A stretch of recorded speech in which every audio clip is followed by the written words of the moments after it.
Ladies and gentleman, ರಾಜ್ಯದಲ್ಲಿ ಅಧಿಕಾರ ಹಸ್ತಾಂತರ ಹಾಗೆ ಸಿಎಂ ಬದಲಾವಣೆಯ ವಿಚಾರ ತೀವ್ರ ಚರ್ಚೆಗೆ ಗ್ರಾಸವಾಗಿದೆ.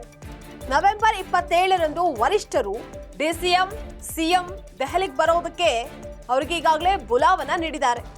ರಾಹುಲ್ ಗಾಂಧಿ ಎದುರು ಇದರ ಬಗ್ಗೆ ಸ್ಪಷ್ಟ ನಿರ್ಧಾರವನ್ನ ಕೈಗೊಳ್ಳುವಂತಹ ಸಾಧ್ಯತೆ ಇದೆ.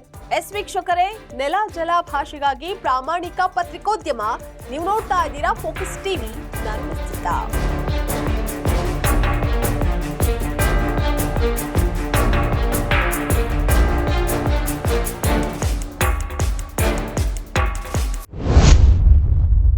ರಾಜ್ಯ ಕಾಂಗ್ರೆಸ್ ಸರ್ಕಾರದಲ್ಲಿ ಅಧಿಕಾರ ಹಂಚಿಕೆ ಹಾಗೆ ಸಿಎಂ ಬದಲಾವಣೆಯ ಬಗ್ಗೆ ವ್ಯಾಪಕ ಚಟುವಟಿಕೆಗಳು ನಡೀತಾ ಇದೆ. ಅಧಿಕಾರ ಹಂಚಿಕೆ ಹಾಗೆ ಮುಖ್ಯಮಂತ್ರಿ ಕುರ್ಚಿಗಾಗಿ ಸಿಎಂ ಹಾಗೆ ಡಿಸಿಎಂ ನಡುವೆ ಶೀತಲ ಸಮರವೇ ನಡೆದಿದೆ. ಈಗಾಗಲೇ ಡಿಸಿಎಂ ಡಿಕೆ ಶಿವಕುಮಾರ್ ಬೆಂಬಿತ ಶಾಸಕರು ದೆಹಲಿಯಲ್ಲಿ ಪಕ್ಷದ ವರಿಷ್ಠರನ್ನ ಭೇಟಿ ಮಾಡಿ ಅಧಿಕಾರ ಹಸ್ತಾಂತರಕ್ಕೆ ಒತ್ತಡವನ್ನ ಹೇರಿದ್ದಾರೆ.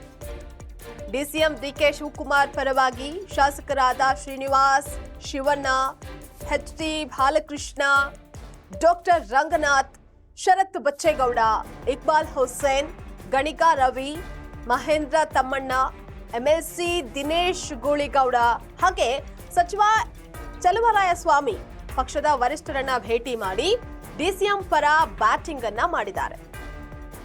ಇಂದು ಡಿಸಿಎಂ ಪರ ಮತ್ತೊಂದು ಶಾಸಕರ ಟೀಮ್ ದೆಹಲಿಗೆ ವರಿಷ್ಠರನ್ನ ಭೇಟಿ ಮಾಡೋದಕ್ಕೆ ತೆರಳಿದೆ.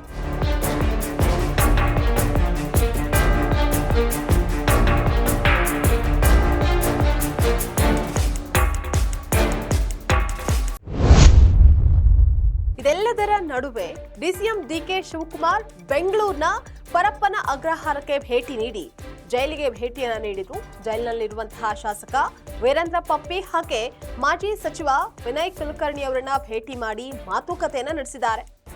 ಈ ವಿಚಾರ ಮಹತ್ವವನ್ನ ಸಹ ಪಡೆದುಕೊಂಡಿದೆ. ಇದ್ರ ಮೂಲಕ ಡಿಕೆಶಿ ಪಕ್ಷದಲ್ಲಿ ಬಲವರ್ಧನೆ ಪ್ರಯತ್ನ ಮಾಡಲಾಗ್ತಾ ಇದೆ.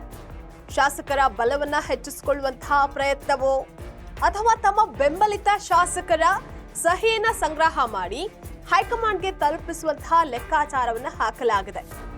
ಸಹಿ ಸಂಗ್ರಹದಲ್ಲಿ ಒಕ್ಕಲಿಗ ಶಾಸಕರೇ ಟಾರ್ಗೆಟ್ ಆಗಿದ್ದಾರೆ.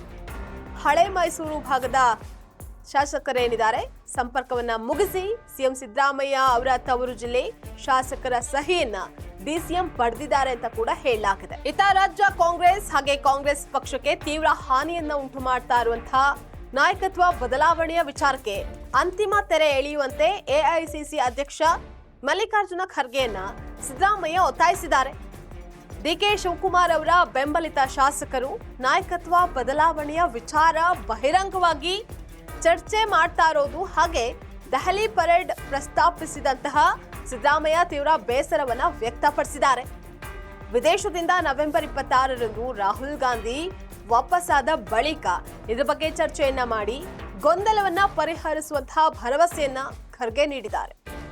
ಒಟ್ಟಾರೆ ಕಾಂಗ್ರೆಸ್ ನಾಯಕ ರಾಹುಲ್ ಗಾಂಧಿ ಅವರ ಸೂಚನೆಯ ಮೇರೆಗೆ ನವೆಂಬರ್ 27ರಂದು ಸಿಎಂ ಹಾಗೆ ಡಿಸಿಎಂ ದೆಹಲಿಗೆ ತೆರಳಿದ್ದ ಬಳಿಕ ಸ್ಪಷ್ಟ ನಿರ್ಧಾರ ಏನು ಅನ್ನುವಂತಹದ್ದು ಹೊರಬೀಳುವಂತಹ ಸಾಧ್ಯತೆ ಇದೆ. ಇದಾಗಿತ್ತು ಇವತ್ತಿನ ಫೋಕಸ್ ಸ್ಪೆಷಲ್ ಸ್ಟೋರಿ. ನೆಲ ಜಲ ಭಾಷೆಗಾಗಿ ನೋಡ್ತಾ ಇರಿ ಫೋಕಸ್ ಟಿವಿ.